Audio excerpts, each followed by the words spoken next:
الأيام فتى وتنحت جسمك الساعات نحتا وتدعوك المنون دعاء صدق ألا يا صاح أنت أريد أنت أراك تحب عرسا ذات خدر أبت طلاقها الأكياس بتا تنام الدهر ويحك في غطيط بها حتى إذا مت انتبهتا فكم ذا أنت مخدوع وحتى متى لا ترعوي عنها وحتى أبا بكر دعوتك لو أجبتا إلى ما فيه حظك لو عقلتا إلى علم تكون به إماما مطاعا إن نهيت وإن أمرتا ويجلو ما بعينك من غشاها ويهديك السبيل إذا ضللتا وتحمل منه في ناديك تاجا ويكسوك الجمال إذا عريتا ينالك نفعه ما دمت حيا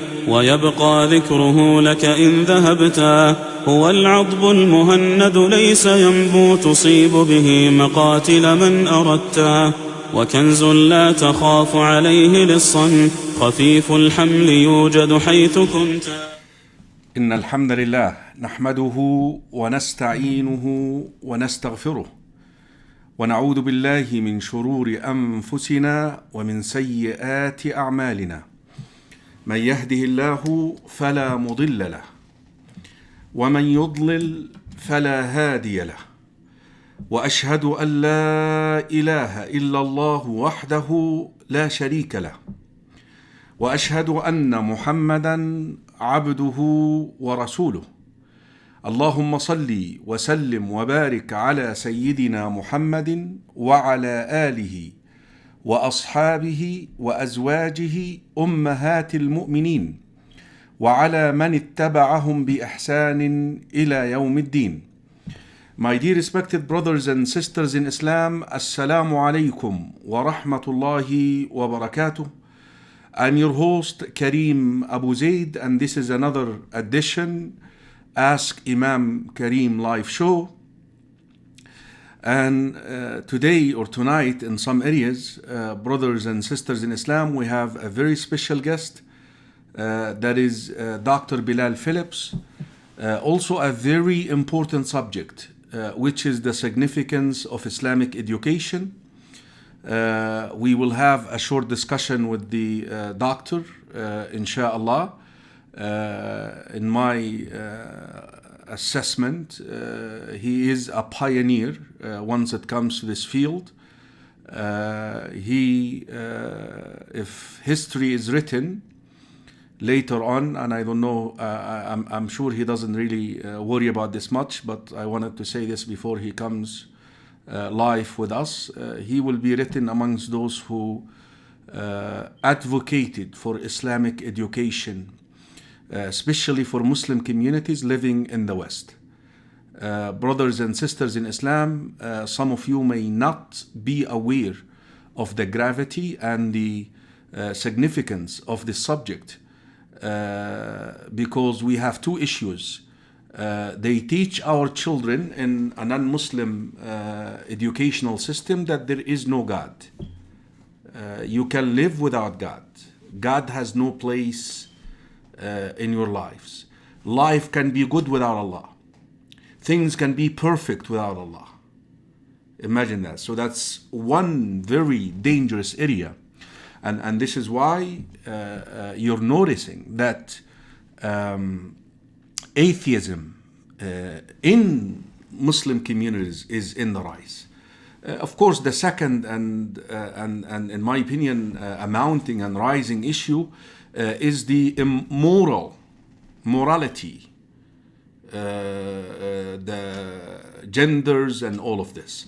I don't want to take away from the time, and I want to bring in Dr. Bilal Phillips. Inshallah, let me see if he's out there with us, and then we can begin our broadcast, inshallah, bi'idhnillahi ta'ala. Brothers and sisters in Islam, the phone numbers will be made available for you to call. That is 303 right here, 500 5101, inshallah. So please make sure that you give us a call, inshallah. So I'm trying to call the Sheikh, but unfortunately he's not picking up. So maybe we're gonna try this again, inshallah. Okay. Let me see here. Are you there? Hopefully he's there. Are you there? I'm calling. Okay, Dr. Bilal, are you there? I'm calling you. It says that you're active, alhamdulillah. So that's good news. The phone number is right there. So, okay, I guess we have him right here. Assalamu alaikum wa rahmatullahi wa barakatuh. Inshallah. Assalamu alaikum. Wa alaikum salam wa rahmatullahi wa barakatuh. Dr. Bilal, how you doing? I'm fine, alhamdulillah. I have a number of systems running at the same time. MashaAllah. Can you hear us loud and clear? Can you see us? Can you hear us? Dr. Bilal? Can you hear us? Yes, I can hear you. Okay, I can hear you, but you're live now. okay. Let me just. Yeah, perfect. May Allah reward you. Good to have you, Dr. Bilal. My pleasure. So you do not need an introduction, do you? No, I don't think so. I made an. Let me just clear. Okay. Let me just clear. Let me just clear this and come back. That's okay. We'll wait for you, inshallah, bidnillah. So Dr. Bilal will be back. Brothers and sisters in Islam, like I said, the importance and the significance of Islamic education, you need to realize this. The success of the Prophet ﷺ, which obviously was guided by divine, was not just in executing what he was commanded to execute. Rather, his success was in creating what we call namudaj, a template, role models, to simply carry on the work after him. And if you look at the amount of, all right, we have the doctor here back. Assalamu alaikum. Wa alaikum salam wa rahmatullahi wa barakatuh. Okay, good to have you. MashaAllah. I said something, and I really want to be fair to you. I said I'm going to say it in his absence. He may not like me saying it in his presence. In my opinion, that's my opinion, and people may, say that's not right.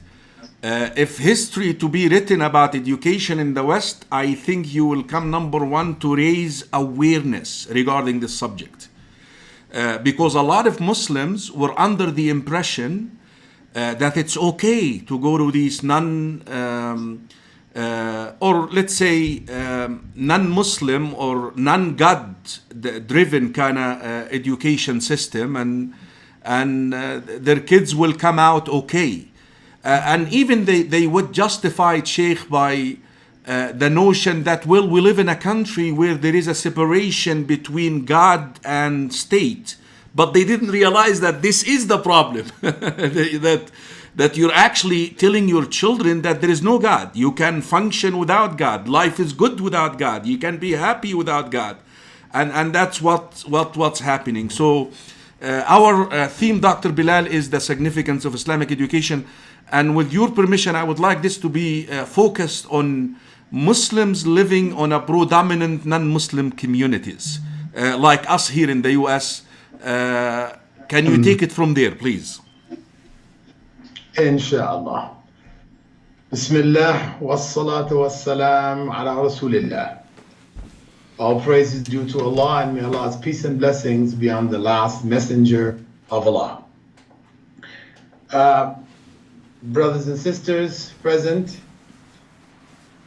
As you already heard, the topic is Islamic education and its importance in the life of Muslims, particularly Muslims in the West, but actually there is no need to draw a line.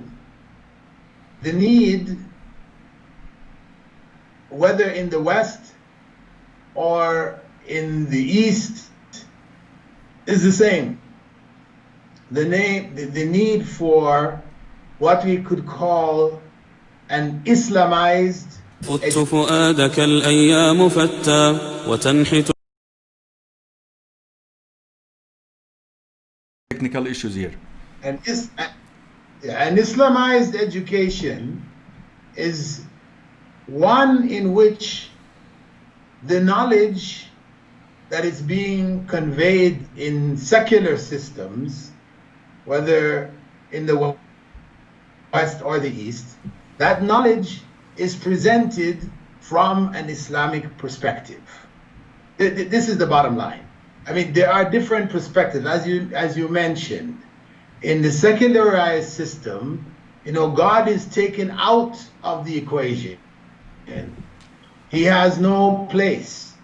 So we just look at things, from a worldly perspective without any spiritual, religious thought or reflection. It is education for a purpose which serves the needs of the civilization. So when we actually, when we look at education in and of itself, the definition, and there are many, many definitions for it, but the one which really struck me as summing it up, is the one which stated that education is the process by which a society conveys its cultural values to the next generation. This is very important. Yep. It Values. is the process by which a society or community or civilization conveys its cultural values. Is the teacher, It's not talking the about teacher, Dr. Bilal, the teacher, the environment. mathematics. It's not just mathematics, science, geography. These are the, you could say, the vehicles by which the values of a given culture or civilization are conveyed, meaning that everything is given in a package. It's packaged. It's not just free and open. No, it is packaged in a particular way. And in Western civilization, that package is a secular package, meaning no place for religion, God, etc., etc. Whereas we as Muslims, we have a responsibility to convey our cultural values, which are the values of Islam, to the next generation, our next generation, right? Preserving the culture, which is Islam, as we said, belief, practice, etc., all the different components of Islam. We are, in fact, conveying that to the next generation. We should recognize that. So, in other words, it is not possible for us to do that if it is left to others who don't share our cultural values. Right. So our children, whether in the East or the West, will be raised with the cultural values of Western civilization, Western secular civilization. I mean, of course, it's not to say there's no religion in the West and nobody believes in God. No, we're not saying that. What we're saying is that in the sphere of education, it was decided that what?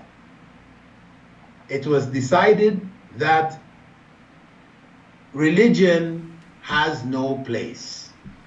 Because there are many religions. I mean, they had their own rationale. We're not going to say this was just blindly done without any thought. No, they had a rationale.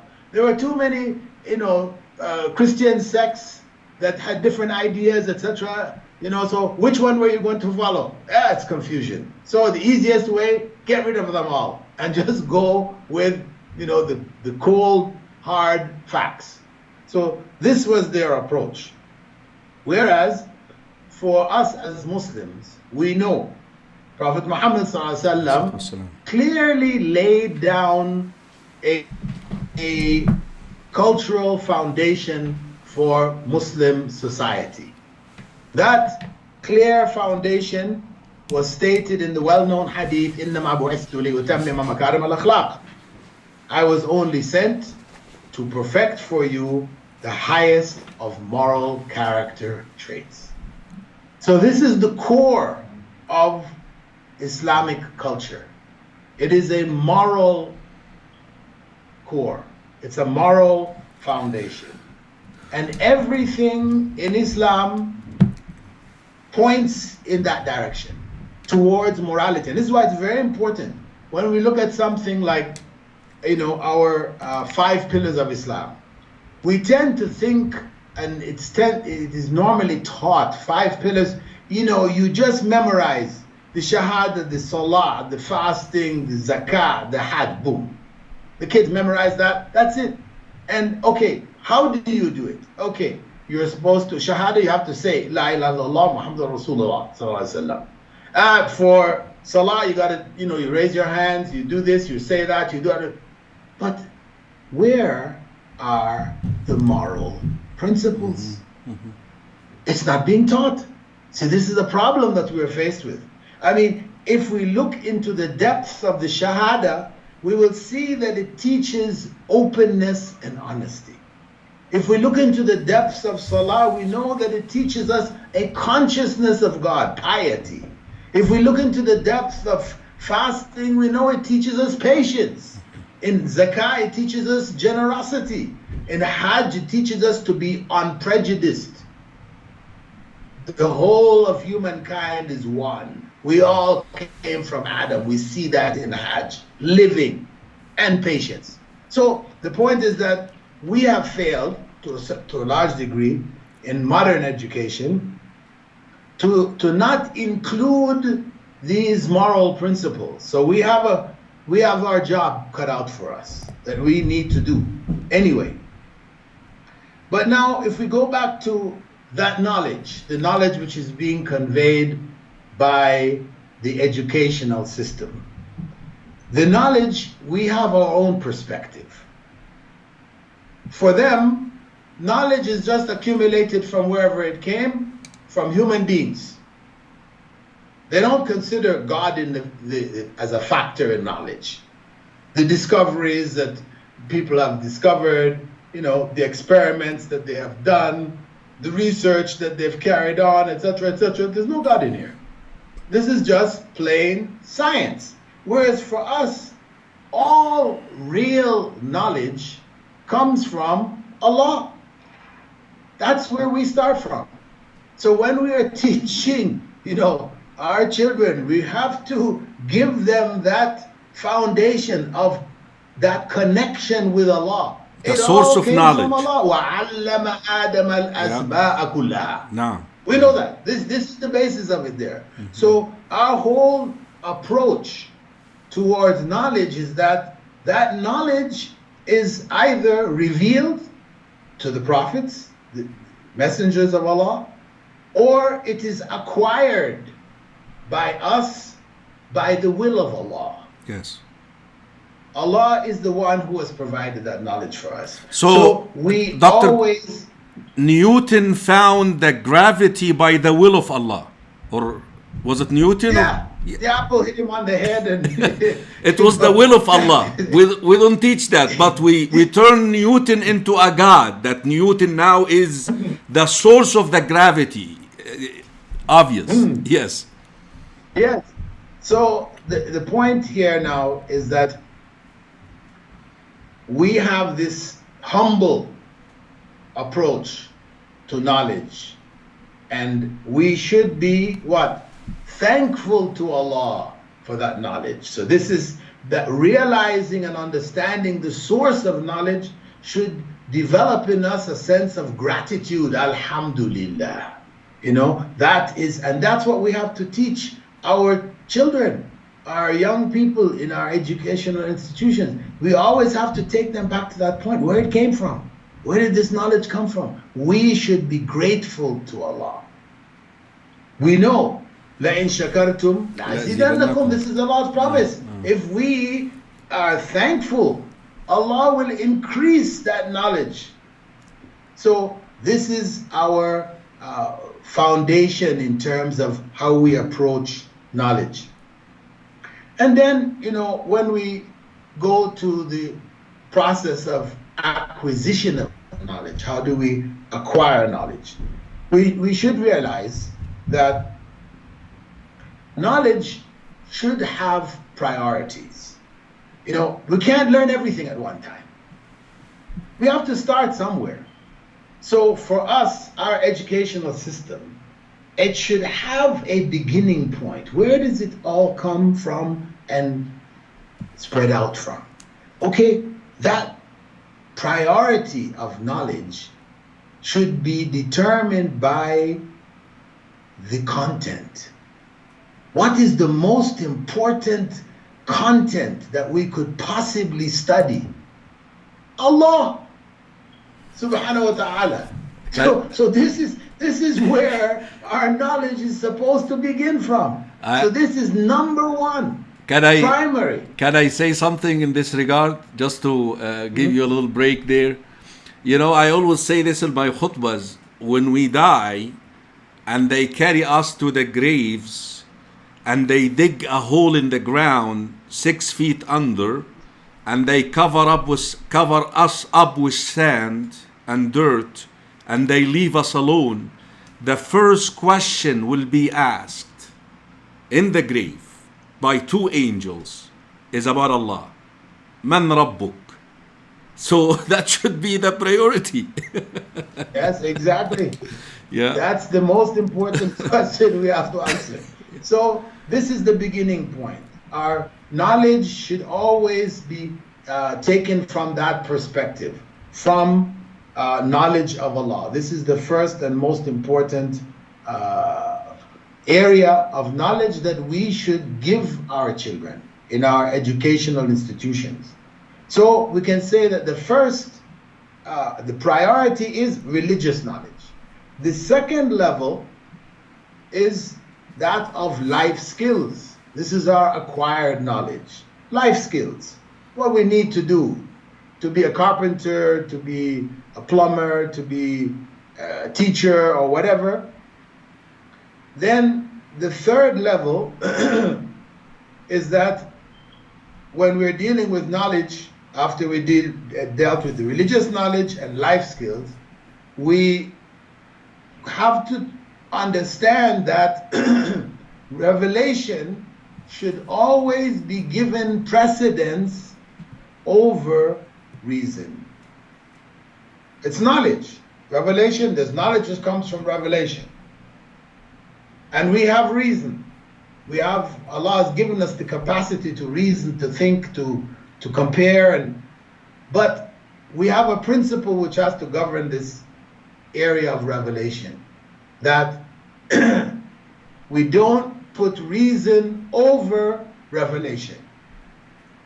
Revelation comes first. After we've received the revelation, we've understood the revelation, we use our reasoning powers to implement that revelation. That's the approach. It's not that we use our reason first, you know, and decide whether we will consider this revelation or not. No. Revelation should precede reason.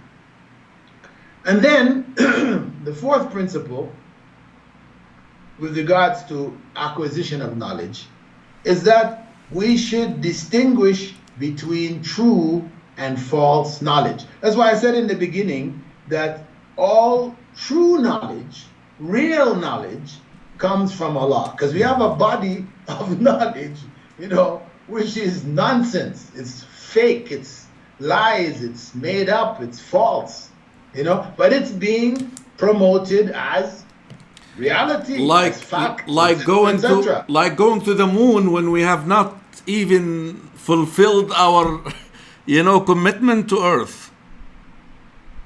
No, I wouldn't put going to the moon in this category. Okay. What I would put in this category is evolution.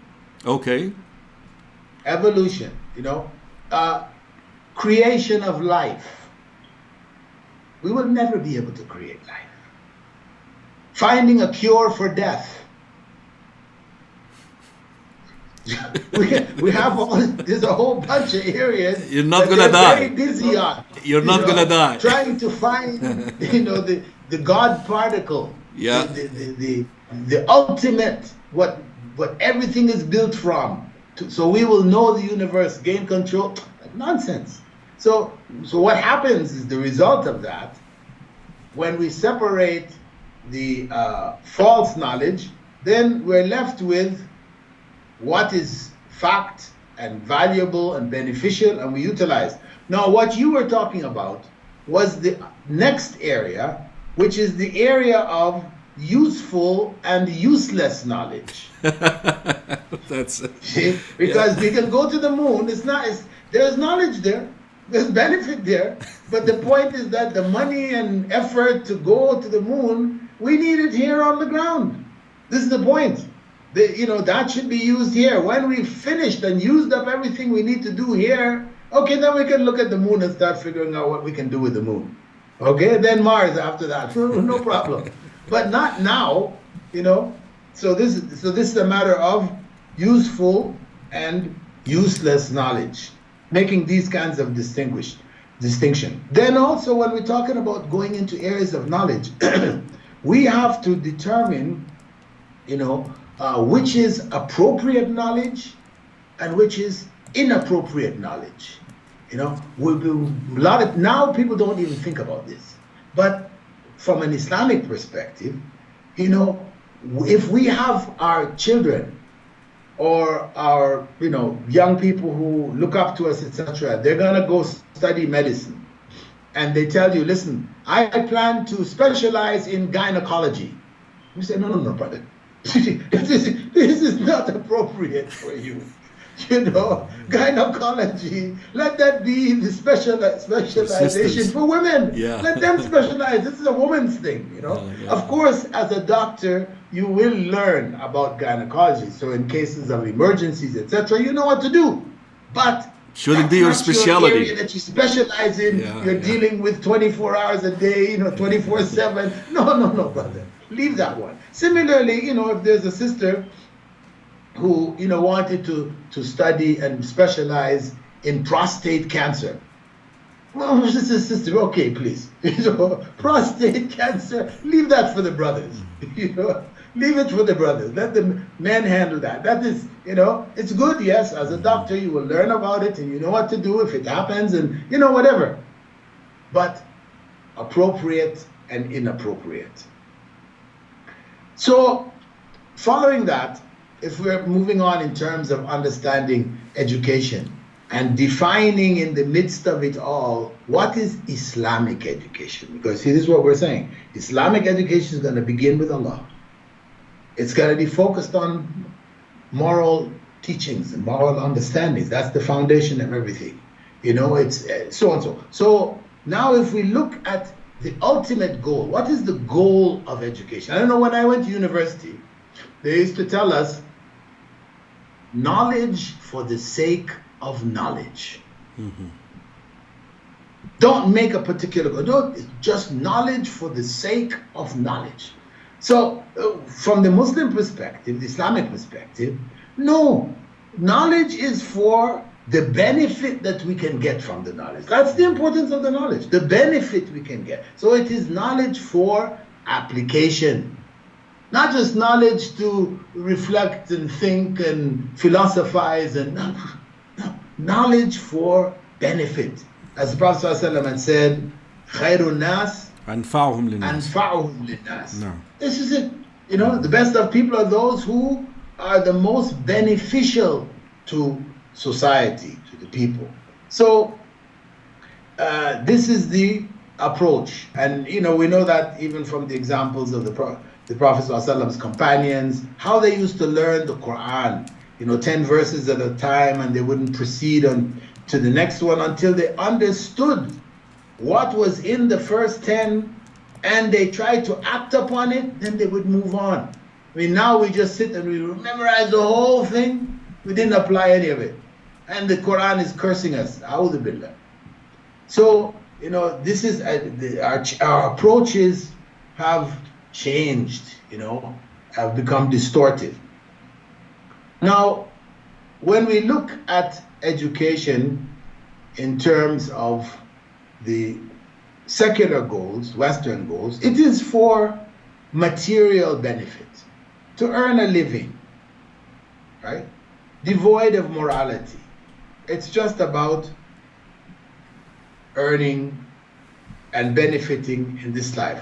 Whereas from our perspective, from Islamic perspective, the seeking of knowledge is ibadah. The Prophet ﷺ had said, as we all know, we all learn, you know, talabul ilmi farida ala kulli Muslim. This is a standard which we all know about. And we all remind our children, our family members, our relatives, etc. We have to constantly be seeking knowledge.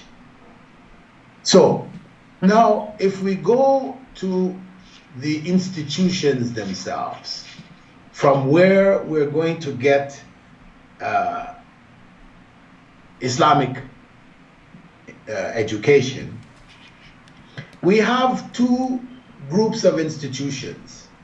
One I call the Muslim school, the other one the Islamic school.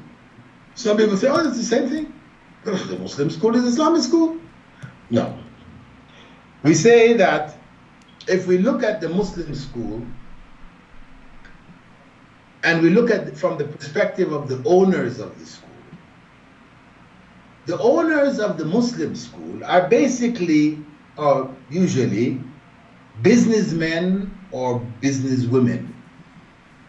Demand and supply. Are looking for some place to invest their monies and increase their wealth.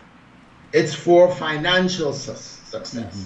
They are driven by what? Supply and demand. Yeah, exactly. So you go looking to see where is the biggest demand, and then you are the supplier. Yeah. You make the money. You know, you live happily ever after. This is the approach. This is the mentality.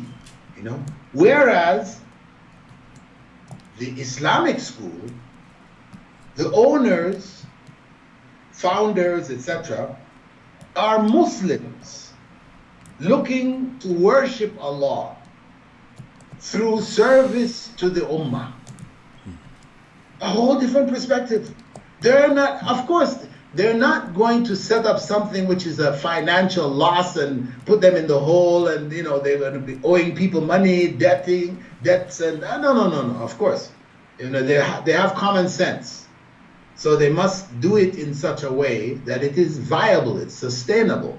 But their intent fundamentally is not profit. That's what they're going after, making as much money as they can. So it's ibadah for them. For the businessmen, it's not ibadah. No, ibadah is in the masjid. You know, you want to make ibadah, go to the masjid. Not in the school. So when we look then to the next level, that of the administration of the Islamic school or Muslim school, the administration which is coming down from the Muslim school, whose owners are business people, The administration will have the strictly business attitude. This is their approach. This is strictly business. Don't come in and ask for any special concessions or considerations or, you know, pour this one and zakat and the other. This is strictly business, right? This is their approach, right? And quite possibly they're unqualified because the owners who is looking for profit, he's not going to go and find the top administrator who is going to demand a big salary. He's going to find the cheapest thing he can get because that's how he makes his money. You know, the cheaper it's costing you to produce, the more profits you're going to get. So he's looking at strictly in that. Oftentimes, this kind of administration, they'll be lazy. They'll be, you know, working hard. When the businessman who owns the place comes, they'll, you know, they're active and so on and so. As soon as he's gone, then they lay back, relax. They're not into the education per se, you know. They will be cutting corners. They'll be cutting corners left and right. Whereas the administration of the Islamic school, these will be qualified people because the founders know, as they say, garbage in, garbage out. Mm-hmm. So if your school is just garbage, you know, it's run in a garbage, then you're going to produce garbage. Mm-hmm. So you're going to have an effective school, you must have qualified, dedicated, not just qualified, but dedicated people who are dedicated to the same goals as you. Those goals of worshiping Allah through service to the Ummah. Because they could be very highly qualified, but they are so dunya oriented that they will not serve the goals in the best way. They're still much better than the strictly business people, right? Then now if we look down at the teachers, this is now on the ground level. Education, Muslim school, education of our children.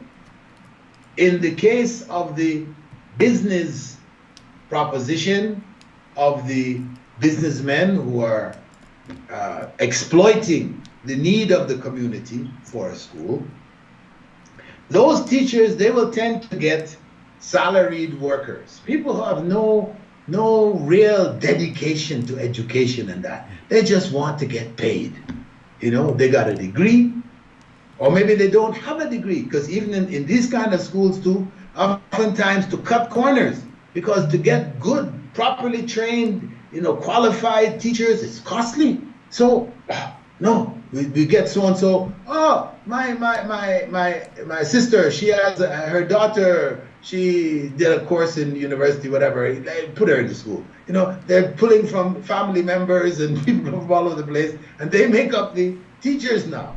Teachers are, to a large degree, unqualified. Right. You know, also their attitude, you know, they will be late to class, they will be rough with the children, you know, there will be bad examples, they will have favorites, you know, who they will be nice to and kind to and happy with, and then the other kids who that's not their favorites, well, they just ignore them.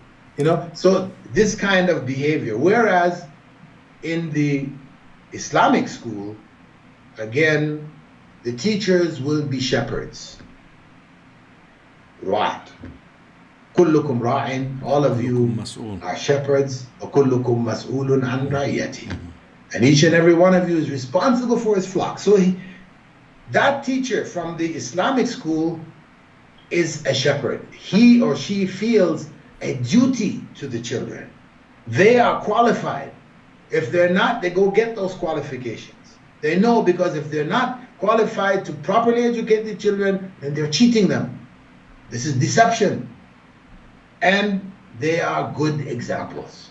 They don't show favoritism in the classroom, you know, they don't come late, you know, all the different characteristics of a good teacher, they display them.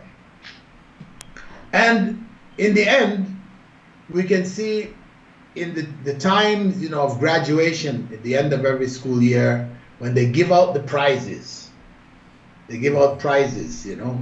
the best student. In the business school, the business venture, they will give the prizes for the highest marks. The student that got the top marks. And what does that produce in the school? The kids want to get that prize. They want to get those top marks by any means necessary. Even cheating. So, exactly. That is the most effective means necessary.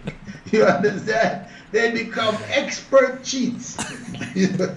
They cheat their way from one grade to the next. I heard you say at one of your I think lectures about Medina and Quran test.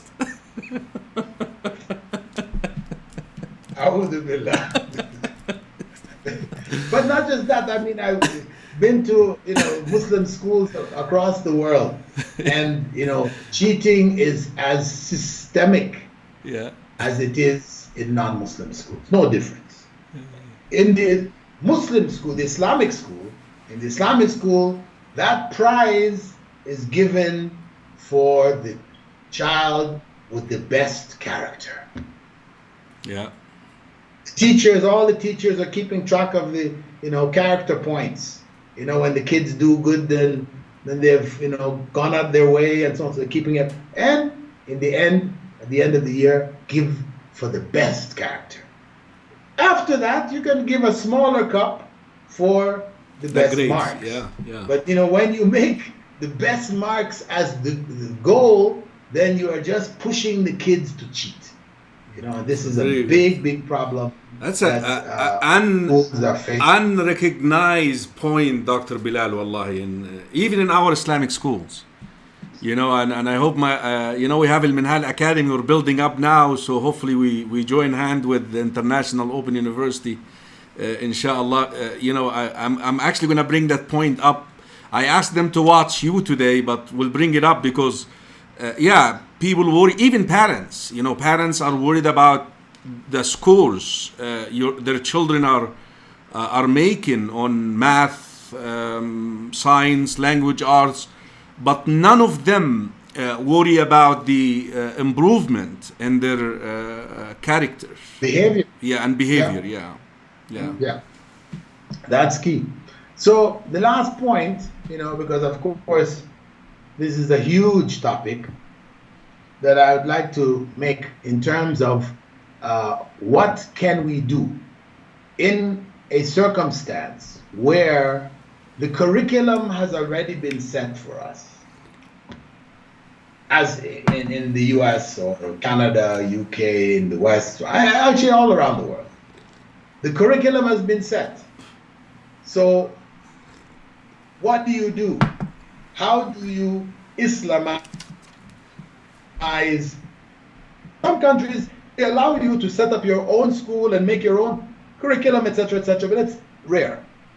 It does exist.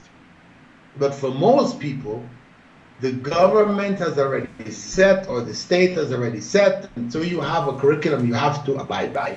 What do you do? We have a process here, Dr. Bilal, called the accreditation, that you have to meet certain, teach certain curriculum to be accredited and recognized, and your graduates can receive the benefits of scholarships and so forth. So you're right.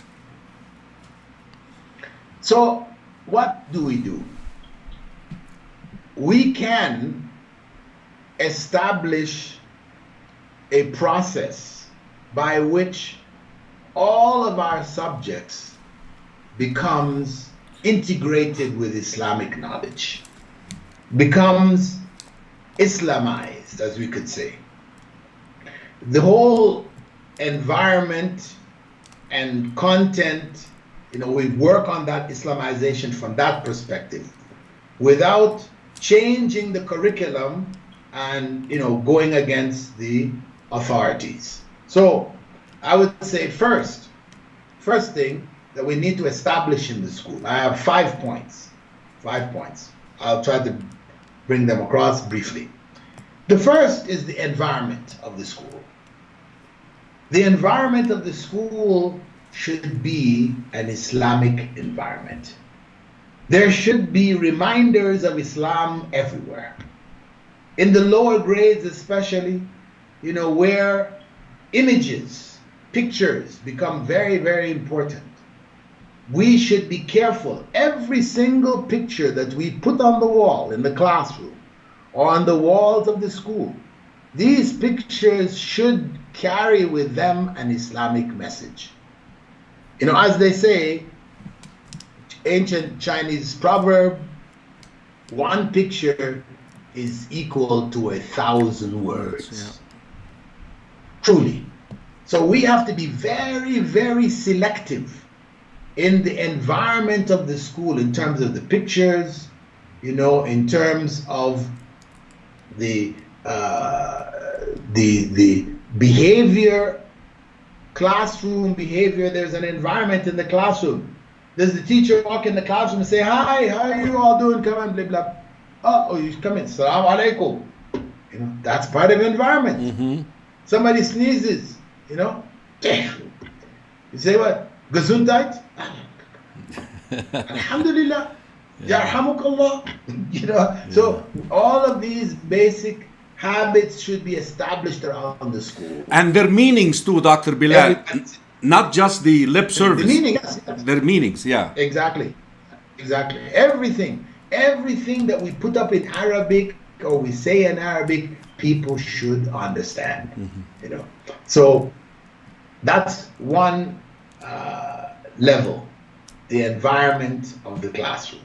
And just to give an example, there's a picture that is commonly made for schools, found in bookstores, school bookstores, etc. Is a picture which is standard for knowing the body parts. There's a picture of a little boy.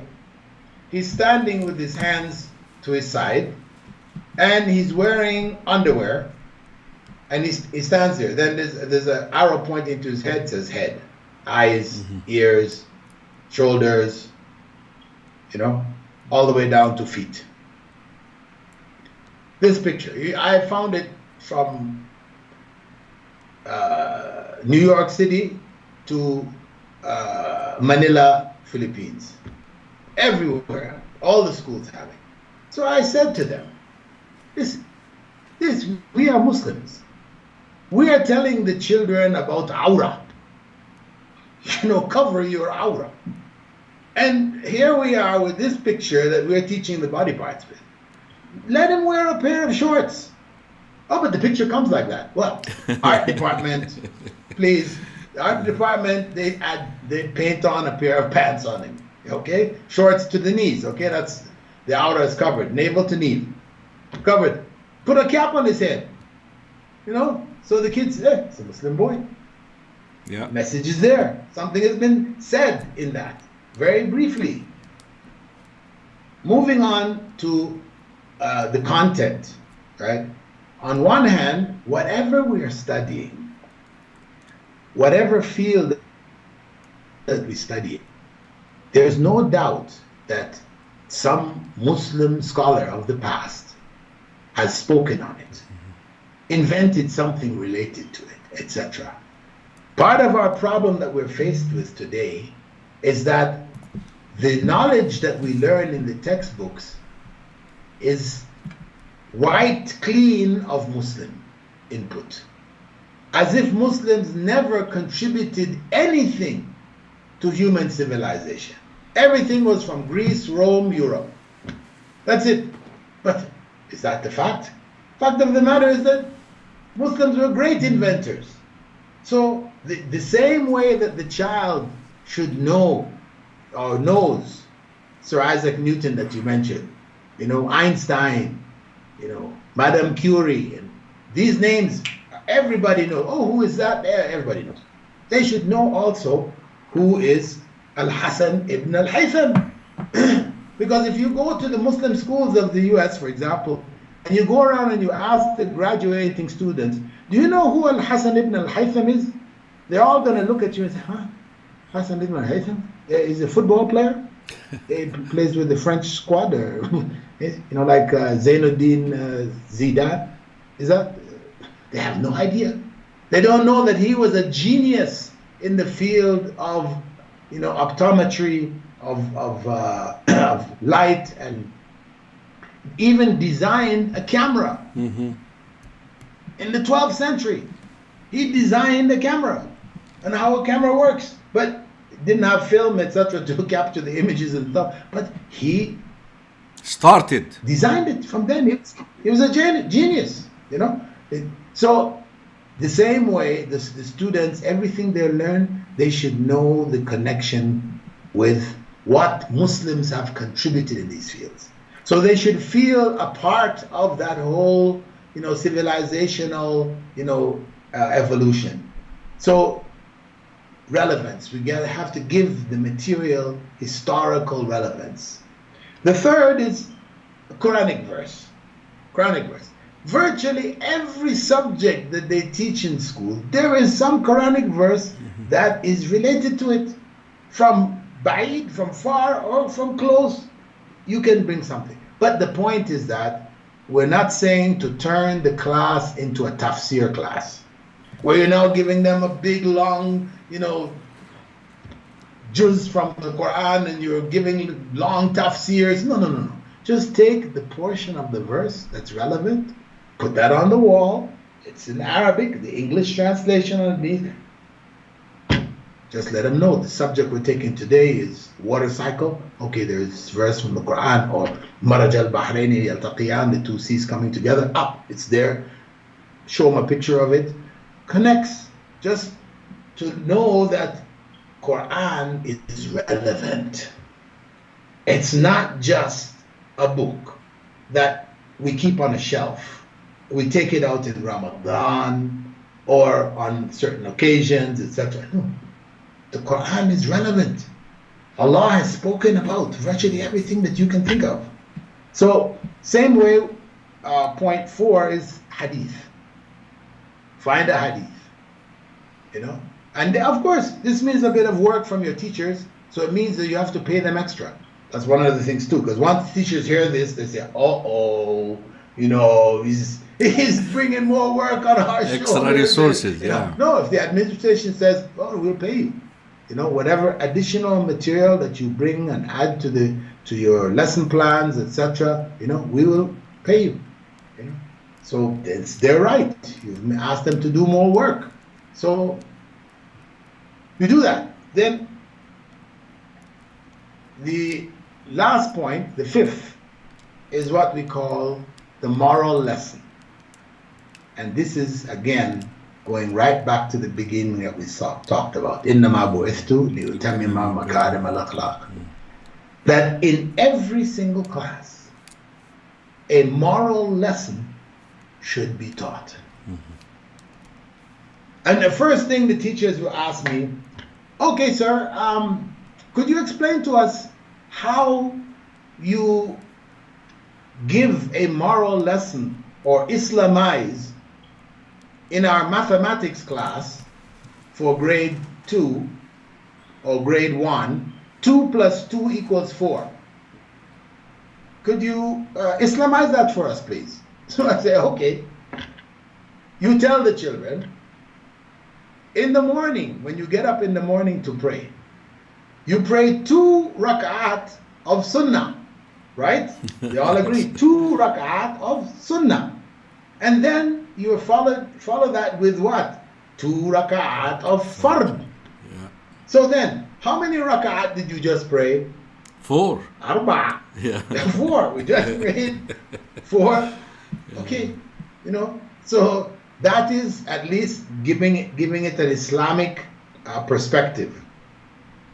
On the other side, to bring in a moral message, you have what they call word problems that you have to give the kids. So you say, for example, Ahmed's mother gave him $2 when he went to school. Whilst he was at the school, he was playing with his friends, you know, his $2 fell out of his pocket. So one of his friends playing there also saw the two fall, but he's following the principle of finders, keepers, losers, weepers. So he gets the two and he puts it in his pocket. No. Okay. So Ahmed, when he goes home, you know, he's crying. He can't find his $2. You know. So his mom said, "It's okay, it's okay." Ahmed gave him another $2. Then his friend, you know, the thought came to him, "A'udhu billah, I guess I shouldn't do that. It's haram. I shouldn't. This is stealing. So let me go and give it to Ahmed's mom." So he goes to the house. He takes his $2 and he gives the $2 to Ahmed's mom. Ahmed's mom is very happy. She took the $2 and received it, and she gave it to Ahmed. So how many dollars does Ahmed have? Yeah, beautiful message. Yeah. That's 4. four. Yeah, yeah. You know, you've taught the message. But no, you don't end the story there. The mother also gives $2 to Muhammad, you know, who brought those $2. She gives him also. So he also feels good, you know, he has done good and he's gotten good. MashaAllah, it turned out good for him. So you have a message there on that side that doing good will bring good.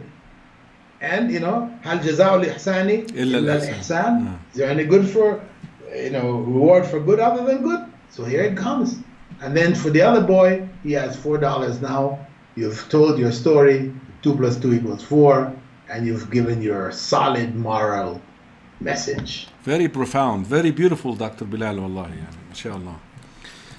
Jazakallah khair for this presentation. I know it's way longer than that, but you managed to do it in a record time. Yeah, this is a 5-day. Yeah, this is a 5-day it is. course. Yeah, I seen it. It's a very, and it's available, by the way. If you are in the field of education, this is something that you should, actually, you must go and at least explore. You will find it very beneficial if you're a principal, if you're a teacher, regardless, by the way, whether you don't have to be an Islamic studies teacher, just teaching in an Islamic environment.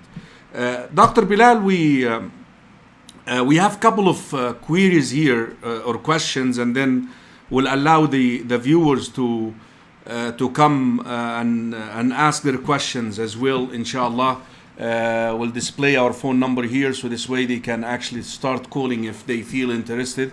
But the first thing is, as you know, Islamic schools are not funded by the government. We don't have these vouchers in some states. So for us to offer Islamic education to families, they may not afford it.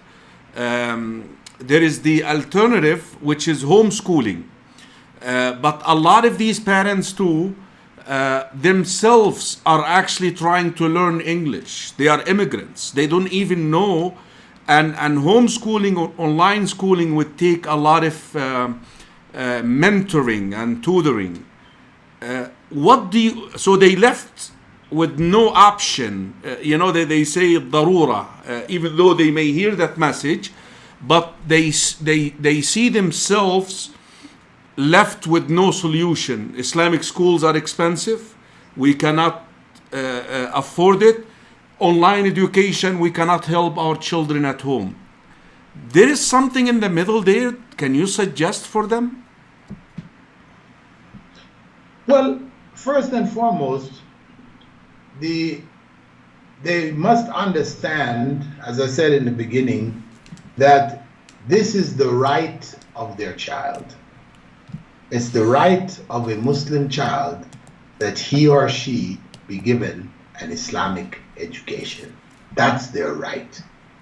So as they say, by hook or by crook, you've got to give it to them. Otherwise you will be asked on the Yawm al-Qiyamah, why didn't you? So you have to take it with that kind of seriousness. And then now you try to find how to do it given your circumstances. This is how it has to be approached. So whether it is through the homeschools, families that are doing homeschooling who are experienced, etc., that you may join with them in the homeschooling process. You're not a teacher. You're not trained as a teacher, as you said. Your English is not sufficient to really do anything. But the homeschool, for it to run, it requires people in doing a number of different things, not just teachers. So you can be supportive in some other capacity other than teaching. Whether it means you take the kids to the park. This is part of the program. You take them to the park. You accompany them to the park. You oversee them in the park, and then you get them back again. But there's somebody else who's actually teaching them in their various lessons, etc. The other thing is online. That we develop online schools. I've been trying to do it for about the last 15 years, but I haven't managed to do it, to find the people committed to this, to make it happen.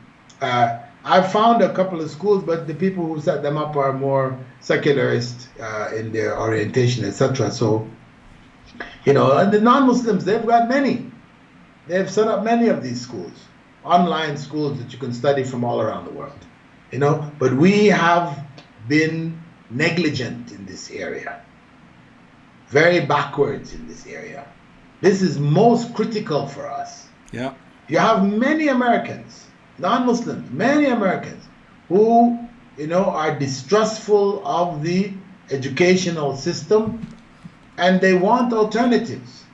And so they've gone into homeschooling in a big way, massive way. I always tell the Muslim family or the Muslim members, community members, who started homeschooling in America. Actually, devout non-Muslims, to their own, whether we believe it's right or wrong, but in their opinion, that's their belief system, and they believe that going to the public school system will compromise their belief system, which we consider distorted. So they actually the one who started and who pushed this, that we have it now available in our... I have a question, Dr. Bilal, from Sharjeel. He is from London. A lot of Muslims came to the US or came to Europe. He's actually from Europe. And they became so much westernized to the extent that they don't believe in any of this stuff. He's a family member. He's asking, how can I approach them to warn them against their take on Islamic education, and they're being infested in secular approach of education regarding their children? Well, it's not about convincing your family members, which may depend on what their kinds of positions are, what is your relationship with them, and there's many different factors. This isn't the way to go. The best way for you is to join with those people who are trying to set up alternative educational programs. Be a part of their effort. Support their effort, And whilst you're doing it, you might invite those people who don't care about it and so on. So invite them to come from time to time to different gatherings or different occasions, etc., so they can see the alternative in operation.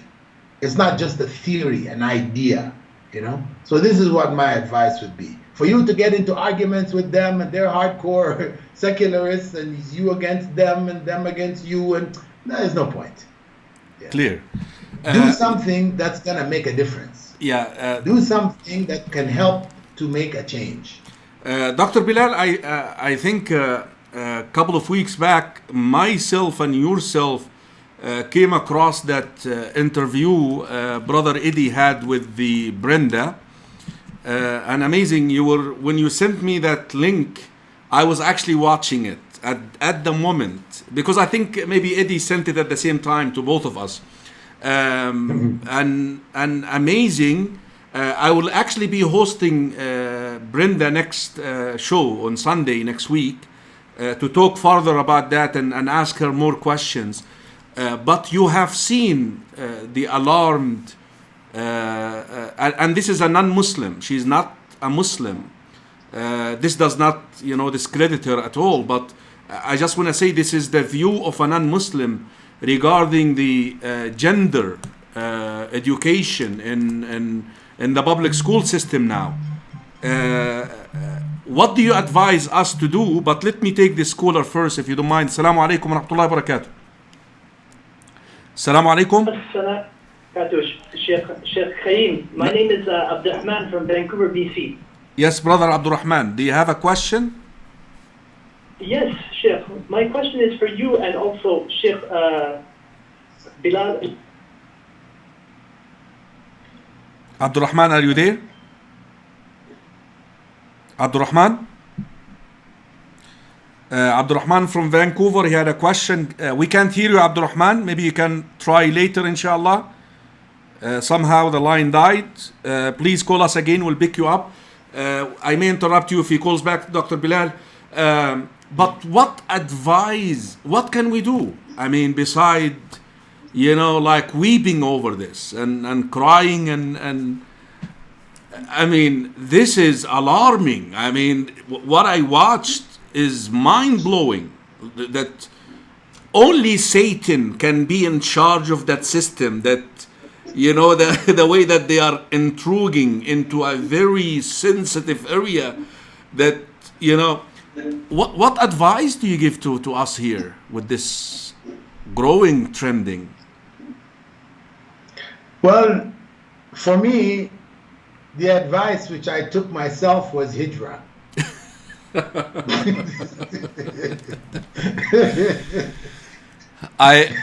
Regarding this, Dr. Bilal, when somehow we all feel that we're gonna go back there, and I'll never forget this day that my daughter, I kept telling her we're gonna go back home. We're gonna go back home. She was born here. You know what she said to me one day? This is home. I'm not going anyplace. So a lot of us have children. But you know what I'm saying is that the principle of Hijra, actually I spoke about this in a lecture I gave in Masjid Masjid Taqwa in Brooklyn, New York, back in 1989. I gave this lecture called The Obligation of Hijra. And in it, I outlined, because you see, of course, when people hear the word Hijra, they automatically think, as you said, back home. Right. Right. As your daughter said, here's home, Okay, no, because Hijra, we have different levels of Hijra. There's Hijra where you go from country to country, right? As the early first group that went to Abyssinia, that was their Hijra, right? From Mecca, they went to Abyssinia, to Ethiopia. Right? They left the peninsula and went to another country altogether. But then the Prophet ﷺ made Hijra from Mecca to Medina. He didn't leave Arabia. He was still there. So there's Hijra, which we can call internal Hijra. Right. And then there's external Hijra. So what we needed to do, as the Jewish communities did, they created communities in the various cities and towns, where all of their people congregated. So they were able to create an environment which was culturally safe and supportive of their beliefs and practices. Like Birmingham.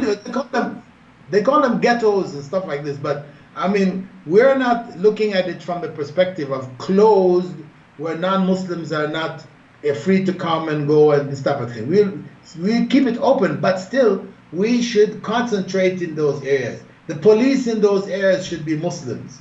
You know, all the different, the shops and the this and the that, and you know, so we don't have any drug dealers selling drugs. We don't have any, you know, pornography. We don't have, all these things are cleaned out of that area, you know. And you have communities like this in America, whether it's, you know, Jehovah's Witnesses do that, and you know, you have you know, the Mormons have done it, you know, and others, you know. So this is, we are not thinking in that line, but that's the only way we're going to survive.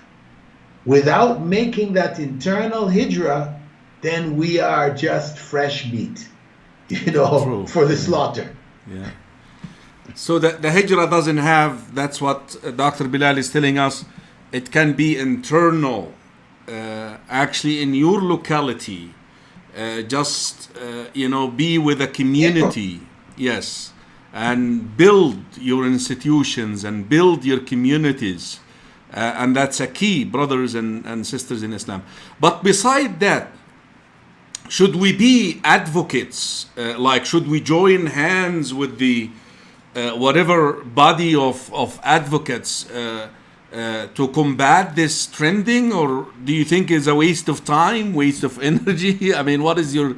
Because it's really growing. It's, you see, right now, you know, with the sexual education here in America and the sexual preferences, they are trying to teach our kids to mute, to be silent. And you know, when I read the story of Prophet Lut alayhi salam, and especially the context of Surah Al-Shu'ara, you know, when they started debating, he said, "Inni li'amalikum min al-qalin." He said that I'm not gonna be silent on this because this is wrong. I'm not gonna be silent. I have to speak out.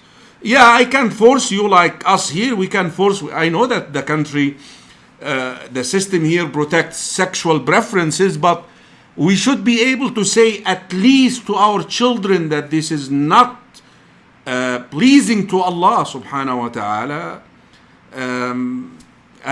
But in that school system now, they want your children to accept that. And that's in itself, I want to say this in a very political way, to turn to be like them. That's the start, really, when you're there, because we know that the moment that you cannot enjoin good and forbid evil with the hand, with the tongue, you go to the heart. You have to really separate, otherwise they're going to contaminate your heart. So I don't know what to say, Dr. Bilal, but I think that's why I said that the only solution is the internal hijra. It is the only solution. Right. It is the prophetic solution. Right. It is what changed the whole course of history. Right. Muslims were in Assalamu alaikum. As we are now. Yes, name, state, and question, please. Yeah, my name is Misbah, and I'm calling from New York. Yes, Sister Misbah. And my question is, some of my family members are really against secular education, so they pulled off their kids from say 8th grade, because they think that there is no goodness left in science that is taught at the schools, and there is no goodness in math that is taught because it's all interest-based and stuff, like the accounting bit of it. So they consider that there is no goodness left in secular education. There's nothing that education could really offer the kids. So they pulled out their kids, and their kids are doing hifz at home with learning a little bit about hadith and something to do with the Quran and whatnot. So how do we strike a balance? Is there nothing good that secular education can offer the kids? Jazakallah khairan, Sister Misbah. Will present your question to Dr. Bilal. Hopefully we'll get some guidance there. Dr. Bilal, let me repeat. I got it. Yeah, but it's okay. Actually, some of the viewers complain that we have to repeat the question because sometimes. So very quickly, If you want to say the question and answer, that's fine. If you want to word it your way, you want to do that? Her question? Well, okay. The question is about secular education. Whether it is acceptable for putting our children in institutions where they're going to be exposed to secular education. Some people feel there's no value at all in secular education. Up to a certain point, okay, but after that, no point. But, of course, it's not realistic. Because we as Muslims in North America, for example, how are we supposed to build our institutions if we don't have architects? How are we supposed to treat our sick if we don't have doctors?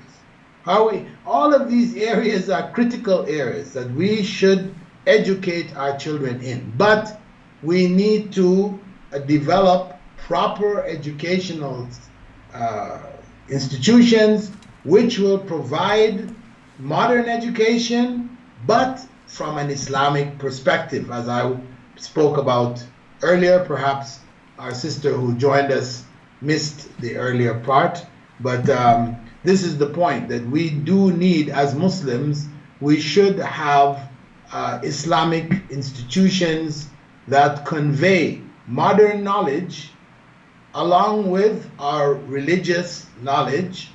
And we said our religious knowledge does come first, but both sides need to be presented, and everything should be in an Islamic package. So your relatives who are pulling their children out of school from grade 8, etc., is harming them. Ultimately, they are harming these young people who will need to have this knowledge later on to carry on their own lives. The parents will die and they're left behind. And what have you left behind? Yep. So we have to take practical solutions for these problems. Not go to the extreme. The extreme is just pull them out of the school. The other extreme is just leave them in the school and don't worry about it. Salam alaikum. Allah Ghafur Rahim. Wa alaikum assalam wa rahmatullahi wa barakatuh. Dr. Bilal, I'm sorry, I have a caller from Germany. Salam alaikum. وعليكم السلام شيخ كيف حالكم؟ Alhamdulillah. Name and Germany. Name and Europe, I guess. Or go ahead, inshallah. Yeah. Yes, I was there from Germany. I just have a quick question, dear Sheikh. I'm so sorry for the type of questions about just the new controversy that's going on with the da'is in the West. And our brother, our dear brother Sheikh Tahir Wayat of the Yaqeen Institute. Is there any way you guys could spread some light regarding, because it's always the youngsters, who are responding to these kind of questions, and the elders are not really giving us some light and some guidance, the English-speaking population. Is there any way, because Sheikh Dr. Bilal, alhamdulillah, and you, Sheikh Abu Zayd, you're also, upon the guidance that we follow. So is there any way you guys could give us some light regarding what we should do and who we can listen to, we cannot listen to? That would be amazing, inshallah ta'ala. I don't know if you're aware of this issue, Dr. Bilal, or not, but we're putting you in the hot seat here. Basically, we have an institute here in America called Yaqeen. You probably heard about it. Unfortunately, they have some leeway about the subject of sexual orientation. That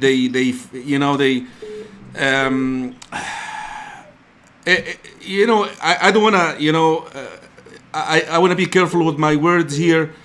I think they are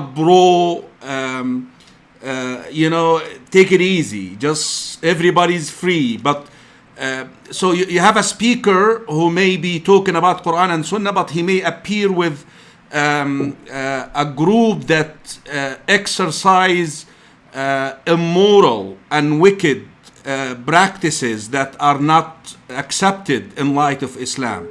So that in a way confuses the layman.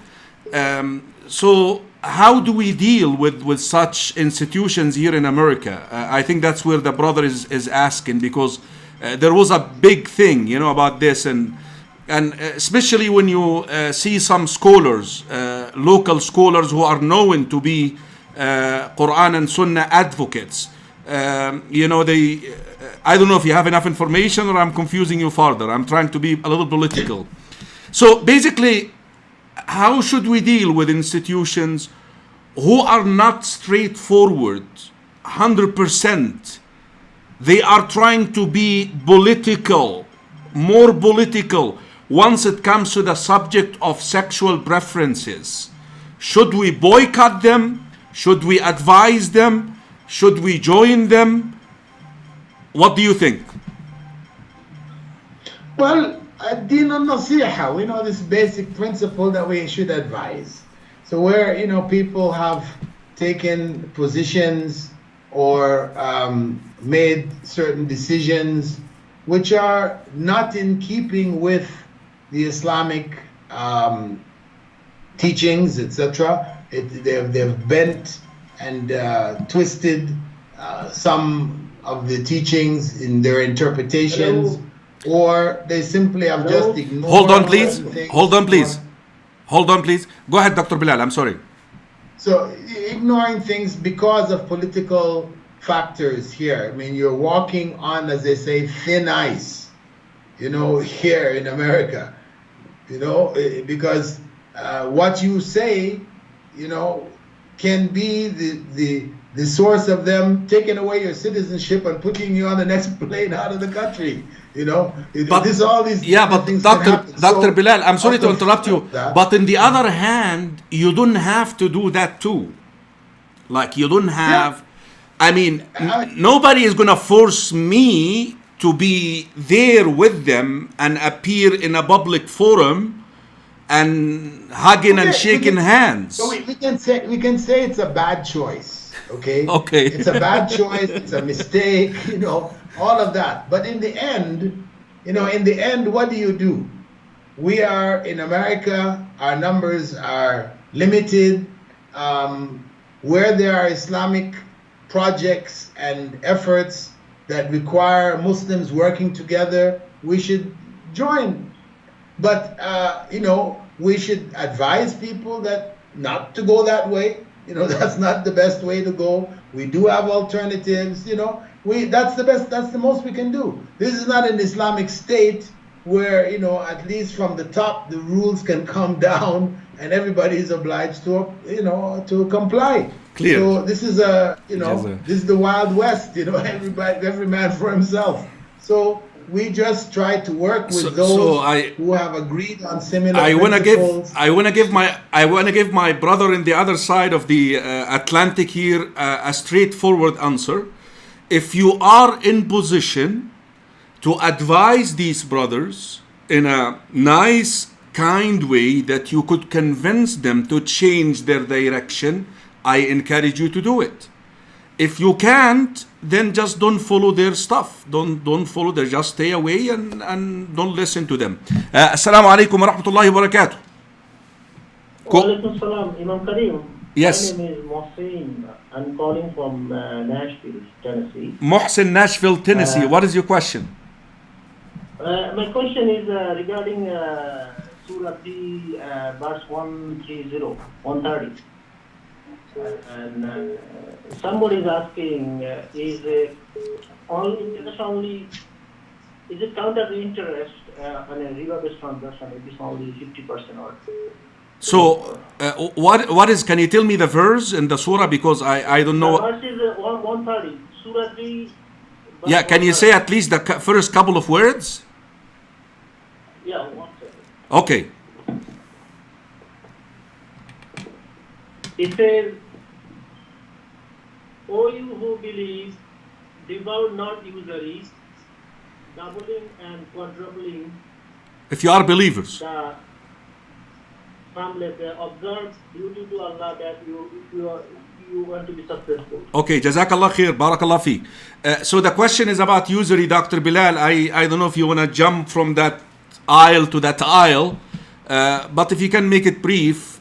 So what is your question regarding this? Whether usury is halal or haram or what? I mean, usury is haram, definitely. The question is it, if you only charge double the money, that is only interest. Otherwise, it is not interest. If you charge 1%, 2%. Oh, you're talking about the verse in chapter 3, right? chapter 3, 1. Yeah. Okay.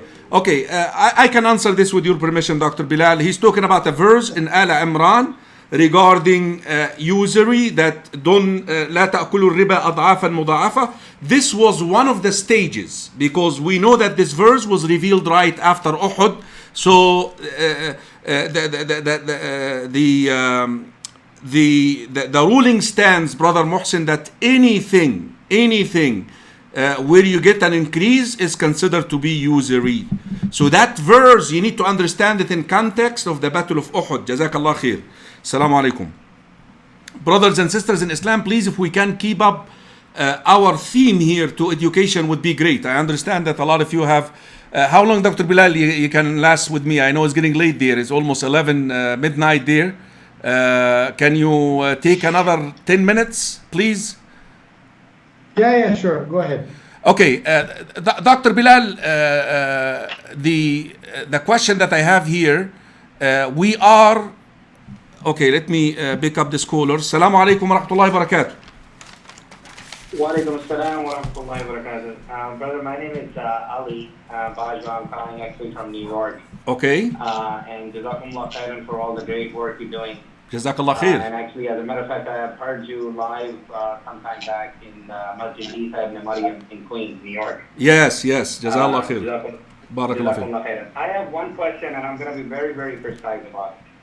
I know about the ruling of the income you get from YouTube if you have like an adult channel, let's say whatever channel I have, and I have advertisement, and obviously we don't have control over the advertisement, so that's definitely not permissible. One of the brothers reached out to me yesterday, and he asked about that he has a kids YouTube channel, and it's not an Islamic YouTube channel. He's just, I think, just making kids, maybe cartoon and some play videos, just like the kids channel. And he said he has applied for monetization. And I said, do you know that you cannot choose the ads that play over there? He said, I understand, but the question here is that on the kids YouTube channel, they don't play any adult ads. So my question is that permissible to get income from the kids YouTube channel where they don't play adult ads, but they play other ads related to the kids? Jazakallah khair. We'll ask Dr. Bilal. Dr. Bilal, the ruling regarding YouTube channels and income, you know how they advertise things here. Sometimes, it goes as far as pornography. And what is the ruling of that income? A branch of this, if you control the kinds of ads, like in a kids designed or oriented YouTube channel where there is no adult ads, will that be permissible? I would say that it would be permissible. Okay. If you're dealing with the adult side where it's haram, we have got haram ads, that's clearly impermissible. But so if it's in this kids side and the kids don't have it, but of course, you have to be certain, not just, we think, So you have to verify that. Clear, they're not going to bring this stuff. Right. And if you're confirmed that there's none of that is involved, then it's possible. Because it's just like somebody coming and buying stuff from you in your store. Some people come, the money they got this came from the bank and it had riba on it and they're buying from you. But buying from you, it doesn't affect you. No. In that sense, that money is halal to you as long as they're not, purchasing what is haram. Clear. So, go ahead. We have a caller. Assalamu alaikum wa rahmatullahi wa barakatuh. Wa alaikum assalam wa rahmatullahi wa barakatuh. Brother, the phone line keeps cutting. It keeps cutting. Okay. For some reason. Is that Abdul Rahman from Vancouver? Yes, it's Brother Abdurrahman. Brother, my question was about husn al-dhan between the Muslimin, because I remember this hadith, Alhamdulillah, and I'm wondering, how do you develop that within an Islamic community? People don't become suspicious and etc. Things like that. Okay. Husn al-dhan. Yeah, husn al-dhan, yes. Please, if he's relaying to the hadith that the shaitan, that's all he can do is just bring about bad thoughts, su'u dhan between us. How can we kick this out, Dr. Bilal? Well, I think this situation varies from person to person. You know, as a general principle, we should have husn al-dhan. You know, one should recognize that this is the best way to go. This is the way most pleasing to Allah subhanahu wa ta'ala. You know, but you know, we are all human beings, and given certain circumstances, these thoughts may come. But you know, we seek refuge in Allah from it, because we know that it's coming from satanic sources, etc. And we try to be regular in turning away from it whenever it comes. You know, if we sit and reflect and you know and give it a chance to take root, you know, then we only make things worse for ourselves. I think that in general, I think we should not act. You see, if we have a thought, which is a bad thought, as long as we haven't acted on it or spoken on it, then we're in the realm of what is forgiven. Allah can forgive us for it. You know, we're not held that accountable, because stuff is coming into our heads, you know, from so many different sources, you know, that we are not held accountable for every thought that we have. So we know the key is at least stop ourselves from speaking about it. So at least that's your last line of defense. Don't speak about it. Don't act on it. Unless you see a material evidence to, confirm that. Salaam alaikum. We have a caller. Salaam alaikum. Wa alaikum salam wa rahmatullahi wa barakatuh. Yeah, Imam, this is Fatima from Maryland. Yes, sister. I have two questions. Okay. My sister's son used to go to Islamic school, and she has papers of Quran, you know, not the Quran, but lessons in Arabic and stuff. What can she do with it? That's one. How can she dispose it? That's one. And if I'm reciting Qul Huwa Allahu Ahad 3 times, and I start with Bismillah ar-Rahman ar-Rahim, do I have to say Bismillah on every surah? I mean, every time that I'm reciting Qul Huwa? Crystal. Or the one Bismillah is enough in the beginning? Crystal. That's my question. So how do we dispose materials and Qul Huwa Allahu Ahad in between, reciting them 3 times, Dr. Bilal? Well, I think basically you can burn it. If it's convenient, you have a incinerator, whatever, you can just incinerate it. That's the easiest and simplest way. Other than that, you know, you have a shredder. I mean, if you have a situation where you're getting this stuff on a regular basis, you know, it's not just occasional, then, you know, you invest in a shredder, however much that, it's not very expensive, and just shred it down to the smallest point that you can, and then after that, get rid of it. Clear.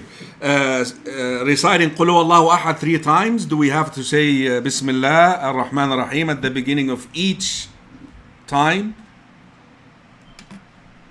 No, it's not necessary. Not necessary. So one at the beginning is enough, inshallah. Okay, we have 2 more minutes, Dr. Bilal, if you don't mind, inshallah. We're almost done here. If I write an Islamic children book, should I ensure that I draw the characters without eyes? It's not an issue. It's a non-issue. You know, people have made it into an issue. You make the characters, whether they have eyes, whether they have noses, mouths, ears, and you know, or not. You know, the allowance for images for children is a general allowance. We can't go and specify it, you know, where there are no, you know, texts to confirm that specification. So it's okay. The only thing is that it's being created for children, etc. The allowance is there. Don't worry about it. Dr. Bilal, I know it's almost midnight there, and may Allah bless you, Wallahi, for your efforts, for your time, for your energy, for your knowledge, and all of the above. But we are a little bit greedy, and we want to get one last piece of advice from you. But let me just, I started actually the program with this, that the fact that the Prophet ﷺ was successful, one aspect was he was divinely guided to do, but he managed to create that community. After him, this community carried on his work, and actually the impact happened after the Prophet ﷺ passed away, and he built these characters that model through education. Unlike we too, as if we want to see a change in this ummah, we may not see it in our time, but we can contribute to it, and the only way we can do this is through education. And this may take a whole generation or two, but we have to keep working on this. Can you please just strengthen our will, because sometimes we get swayed away, and that this is the work of, in my opinion, this is the work where you can make a change. You can build as many masjids as you want. I want to tell you something very interesting happened this last Jum'ah. 2 Jum'ahs before, I was raising fund for the cemetery in my masjid. In 10 minutes, I raised something like $20,000. Last Jum'ah, I was raising fund because I have 20 children in the Minhal Academy. Their parents cannot afford a tuition. So I was asking the brothers to sponsor. You cannot imagine how hard it was to actually, just to show you where the mind of Muslims is. Like a cemetery right away. Wallah, it didn't even take, just like that. People just came out. But when you talk about education of a Muslim child who will be a moving da'wah in college, maybe in 5, 6, 7, 8, 10 years, they are still just words of advice to us and to the community, please, Dr. Bilal, at the end, and I promise this is the last thing. Inshallah. Well, the first point that you made, an extension of what I was saying, that if we don't provide that moral education to the children, to our young people, then we will not change the generation. We will not be able to change the generation. But if we manage, as I mentioned, in every class, the teacher gives the children a moral message. Imagine the child from grade 1 to grade 12, 12 years, every class, a moral message is being drummed into their heads, into their minds, into their hearts, into their souls. Then what kind of student is going to graduate? That is the generation of the Sahaba. That you will now produce a student who will be upright. He cannot be bribed, he cannot be, twisted, he will not steal, cheat, all of that. Finish. You're dealing with a solid, real, committed Muslim, who knows his God, he knows Allah, and he knows his deen. And whatever field he goes into, or she goes into, they are going to do it the right way. They're going to make an impact. So that's the generation we have to create. And we need to create it through the educational system. The existing educational systems will never produce such an individual. So this is where I stress that it's critical. And this is where I will also remind you again too about the importance of the internal hijra, where we need to create our communities where we can control our environment. Because unless you gain control of the environment, we'll be forever bombarded with alcohol, drugs, and all the other, corruptive influences of the general society, and then into our education. So the only way we're going to get out of this is to follow the blueprint of Rasulullah sallallahu alaihi wasallam. His blueprint was Medina. We need to recreate Medina in our various cities, in our various states, in our various countries. This is what is on us.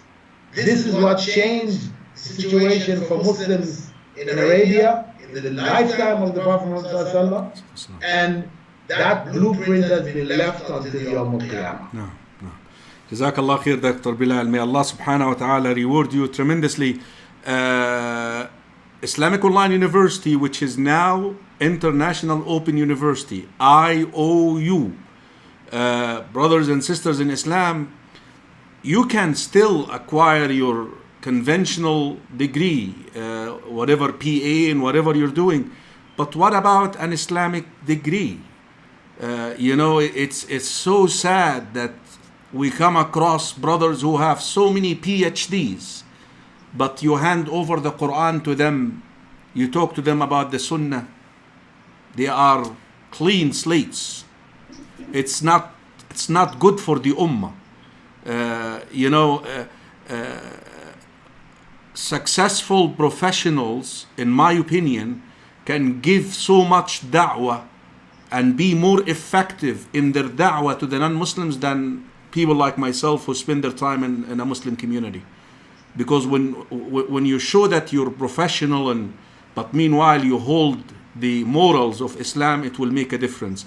So I invite you all, please, I'm a firm believer, and people call me all the time, and I'm going to say it, which university do you recommend? Right here, right there, sitting in front of you, International Open University. I'm honored to be a part of their whatever, I'm contributing.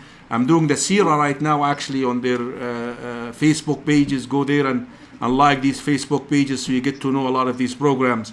Jazakallah khair, Dr. Bilal. The only thing that we owe you is dua, and I know that you value this a lot.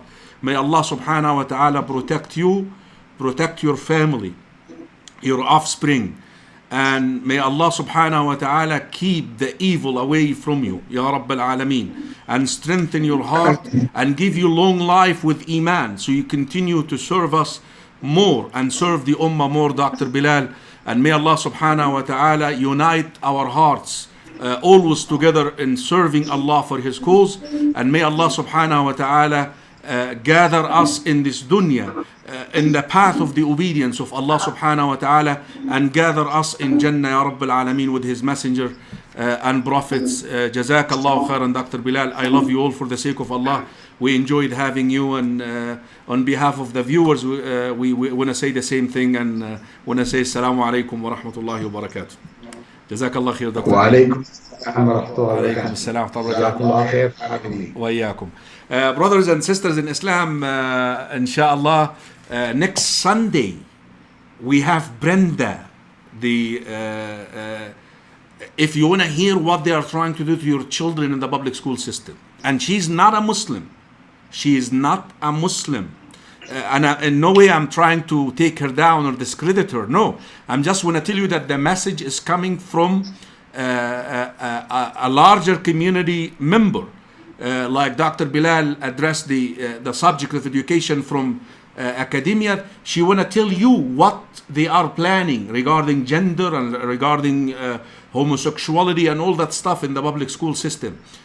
So please wait for the broadcast next week. I will be tomorrow at 12 noon back to the Aqidah, the Right Belief series, and also the Seerah on Tuesday at 12 noon, and finally the Higher Aim Surah Al-Mu'minun at 12 noon, inshallah, brothers and sisters in Islam, Denver time, bi'idhnillahi ta'ala. Please join me, inshallah. Jazakumullahu khaira. I love you all for the sake of Allah. Assalamu alaikum wa rahmatullahi wa barakatuh. فت فؤادك الأيام فتى وتنحت جسمك الساعات نحتا وتدعوك المنون دعاء صدق ألا يا صاح أنت أريد أنت أراك تحب عرسا ذات خدر أبت طلاقها الأكياس بتا تنام الدهر ويحك في غطيط بها حتى إذا مت انتبهتا فكم ذا أنت مخدوع وحتى متى لا ترعوي عنها وحتى أبا بكر دعوتك لو أجبتا إلى ما فيه حظك لو عقلتا إلى علم تكون به إماما مطاعا إن نهيت وإن أمرتا ويجلو ما بعينك من غشاها ويهديك السبيل إذا ضللتا وتحمل منه في ناديك تاجا ويكسوك الجمال إذا عريتا ينالك نفعه ما دمت حيا ويبقى ذكره لك إن ذهبتا هو العضب المهند ليس ينبو تصيب به مقاتل من أردتا وكنز لا تخاف عليه لصا خفيف الحمل